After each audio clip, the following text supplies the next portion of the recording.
malambing at friendly. Ganyan kung i-describe ni Shin ang mga bet na pet niyang cockatiel. Kaya naman na love at first sight siya sa mga ito.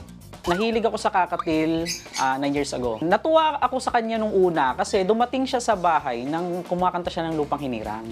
Umabot na sa 50 ang alagang cockatiel ni Shin. Karamihan dito, siya na mismo ang nag-breed. Bukod sa pagiging malambing, social birds din ang mga cockatiel.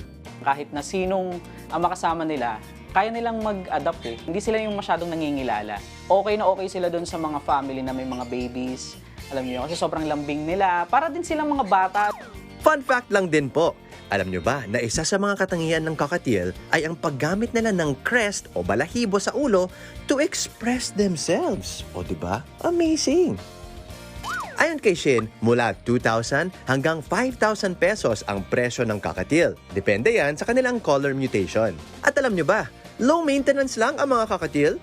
Sa monthly expenses naman, as mga 500 to 1.5, mga ganun yung ano. Depende sa kung ano yung pwede mong ipakain sa kanila.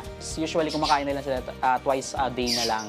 No? So, pwede tayo magpakain ng variety ng seeds, fruits and veggies, mga ganun, mga nuts.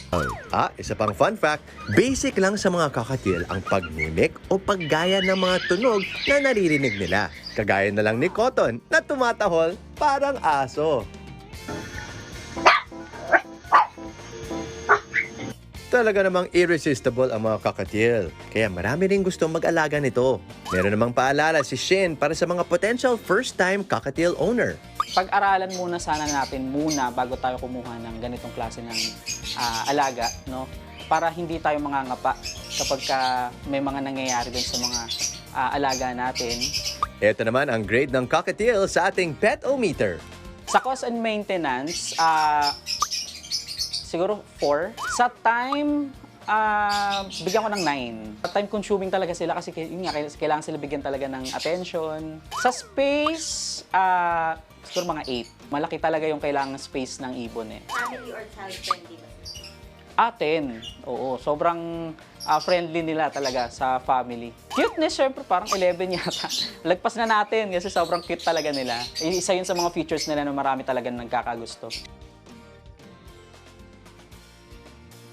Mga kapatid, Justin Quirino po. Masayang kwentuhan at makapulahang informasyon ang hatid namin tuwing umaga. Kaya mag-subscribe na at mag-follow sa social media pages ng News 5.